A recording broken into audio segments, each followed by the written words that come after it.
Estudo Bíblico, Êxodo 15, início da peregrinação no deserto, versos 1 a 21, Cântico de Moisés.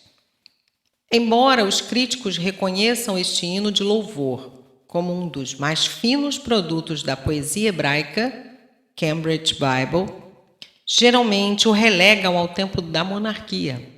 Acham que poesia tão grandiosa não poderia ter sido escrita no tempo de Moisés.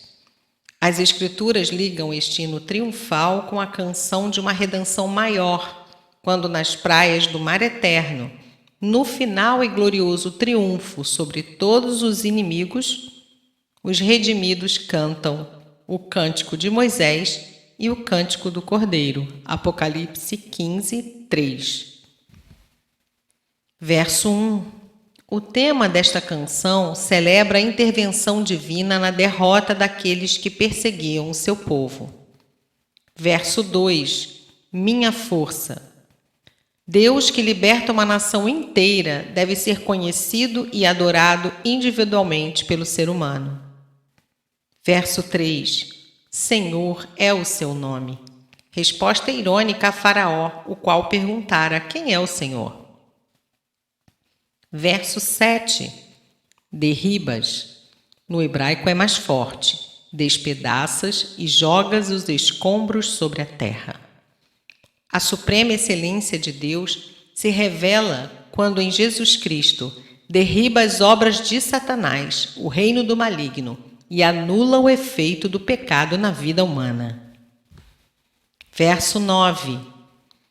O inimigo dizia: perseguirei. Quantas vezes os presunçosos propósitos do homem são frustrados pelo poder de Deus? Consultar Isaías 14, 13 e 14. Talvez isso aconteça porque é justamente a soberba que não deixa o homem reconhecer os seus pecados e aceitar a graça e o perdão de Deus. Grandiosas também são as pretensões do diabo em destruir aqueles que creem. 1 Pedro 5, 8. Verso 10. Sopraste. Êxodo 14, 21 nos mostra que as águas do mar foram afastadas por um forte vento. Então, um único sopro de Deus é suficiente para afundar o orgulho inimigo nas ondas do mar. Salmo 46, 6. Verso 11. Entre os deuses. Não que Moisés pensasse que existiam outros deuses, mas sabia que as superstições do povo do Egito, com respeito aos ídolos, eram grandes e que os israelitas tinham passado 4 séculos nesse ambiente. Salmo 135, 15 e 18. Santidade. É justamente isso que faltava na ideia que os pagãos fizeram da natureza de Deus. Esta é a característica especial de Deus. E é isto que se exige dos crentes. Hebreus 12, 14. Versos 14 e 15. O povo, justamente na época do Êxodo, estava chegando à costa da Palestina. Os filisteus, juntamente com Edom e Moabe, os vizinhos daquela terra prometida, e os cananitas que ali habitavam, logo teriam que desocupar o lugar para a habitação do povo de Deus. A fama do êxodo logo se espalhou. Verso 16. Espanto e pavor. Até que 40 anos se passassem e Israel entrasse na terra, o temor do Senhor estaria sobre os cananeus. Josué 5, 1 e 2, 9, 10. Verso 17. Plantarás. O símbolo do povo de Deus era uma videira plantada e cultivada por ele. Salmo 80, 8. Que cresceu até a sua plenitude na pessoa de Jesus Cristo. João 15, 1. Aparelhaste. Fazia séculos que o povo de Israel era herdeiro da promessa de uma terra que mana leite e mel. Capítulo 3, verso 8, 13, verso 5, 33, verso 3 e Gênesis 13, 14 a 16. Verso 18, reinará. Os milagres de poder operados no Êxodo foram mais uma manifestação do domínio eterno de Deus. Verso 19. Este versículo é um resumo do Cântico de Moisés que trata da passagem pelo Mar Vermelho e a destruição final dos perseguidores.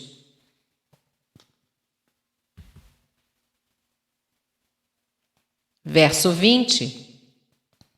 A profetisa Miriam, mais uma das grandes mulheres da Bíblia. O povo de Deus não seguia o costume oriental de deixar as mulheres sem direitos civis. Embora ela fosse irmã de Arão e Moisés, ela está colocada sempre junto na linha com Arão e não com Moisés. Com tamborins e danças. A dança era e ainda continua sendo no Oriente a expressão do louvor e da adoração. Verso 21. Eles cantavam responsivamente, talvez as estrofes do Cântico de Moisés, versos 1 a 19. Versos 22 a 27. Israel no deserto. Liberto da escravidão do Egito, Israel foi em seguida levado pelo Senhor ao Monte Sinai. A esta altura, o povo de Deus era uma multidão desorganizada, briguenta e sem fé. Tinha de ser moldado em uma nação capaz de servi-lo. Por isso tudo, inclusive sua marcha ao Sinai, devia contribuir para o seu treinamento. A tradicional trajetória margeando a península pelo oeste continua sendo a mais amplamente aceita pelos mestres da Bíblia e a mais razoável. Embora os lugares exatos mencionados nas Escrituras não possam ser identificados com certeza, os locais em geral foram muito bem estabelecidos. Verso 22. Deserto de Sur. A leste do Suez, na parte setentrional da península, Sur significa parede em hebraico. Em Números 33:8, o local é chamado de o deserto de Etã, que é o mesmo nome em egípcio. Possivelmente recebeu este nome por causa da linha de fortes construídos ali. Em 3 dias a água que levavam junto teria terminado, embora não tivessem andado mais de 24 quilômetros. Verso 23, Mara. No hebraico quer dizer amargo. Este local identifica-se razoavelmente com Ain Havará, ainda uma pequena fonte de água salobra desagradável. Verso 24, o povo murmurou. Já era a segunda grande queixa contra Moisés depois da saída da escravidão. Capítulo 14, verso 12. Esta atitude ingrata dos israelitas tinha levado Moisés à fuga 40 anos antes. Capítulo 2, verso 14. Verso 25. Clamou. O recurso de Moisés, quando tudo ia mal, era saber recorrer à fonte de bênçãos, o Deus onipotente. O Senhor mostrou-lhe um lenho. Há árvores no Peru que têm esta qualidade, mas nenhum dos moradores das regiões do Sinai conhece algo semelhante. Era necessário haver uma revelação divina em resposta à oração de Moisés. Vê-se aqui uma ilustração do madeiro, a cruz de Cristo que pode resgatar do julgamento mais amargo. Verso 26. Por meio desta prova do cuidado e poder de Jeová, estabeleceu-se uma ordenança para todos os tempos que, para os obedientes, Deus comprovaria ser Jeová Ropekei, Jeová que te cura. Verso 27, Elim. Os que viajam para o sul de Sinai descobrem este oásis, depois de um dia de viagem a camelo a partir de Mara.